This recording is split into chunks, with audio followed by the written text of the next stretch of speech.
इचलकरंजीतील श्री वारकरी संप्रदाय भक्त मंडळानं जवाहरनगरमध्ये श्री विठ्ठल रुक्मिणी मंदिर उभारलं आहे। या मंडळाचं बँक खातं परस्पर वैयक्तिक नावावर करून कोट्यावधीचा भ्रष्टाचार झाल्याचा आरोप होतोय।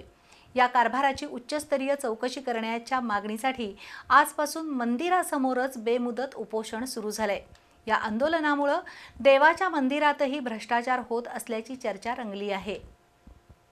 सन 1990 मध्ये एकत्र येऊन इचलकरंजीतील वारकऱ्यांनी श्री वारकरी संप्रदाय भक्त मंडळाची स्थापना केली आहे। या मंडळाची 1995 मध्ये धर्मादाय आयुक्त कार्यालयात नोंद झाली।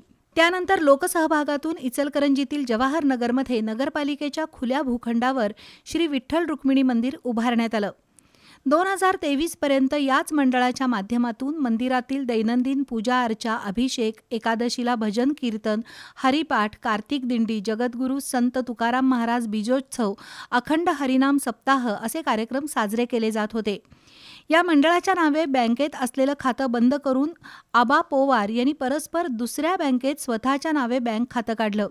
त्यातून मंदिरासाठी येणाऱ्या देणगीची रक्कम आणि मंदिराच्या बोरचं पाणी विकून जमा होणारी रक्कम यामध्ये मोठा भ्रष्टाचार केला। याबाबत धर्मादाय आयुक्त कार्यालयात तक्रार झाली असून शिवाजीनगर पोलीस ठाण्यात आबा पोवार आणि सचिन पाटील यांच्या विरोधात गुन्हाही दाखल झालाय। अशा परिस्थितीत या मंदिराच्या संपूर्ण कारभाराची उच्चस्तरीय चौकशी करावी अशी अनंत सावंत, मारुती इंगळे, गणपती चव्हाण, यशवंत येसणे यांच्यासह वारकऱ्यांची मागणी आहे। त्यासाठी आजपासून मंदिरासमोरच बेमुदत उपोषण सुरू झालंय। या आंदोलनामुळे आता मंदिरातही लोक भ्रष्टाचार सोडत नाहीत अशी चर्चा रंगली आहे।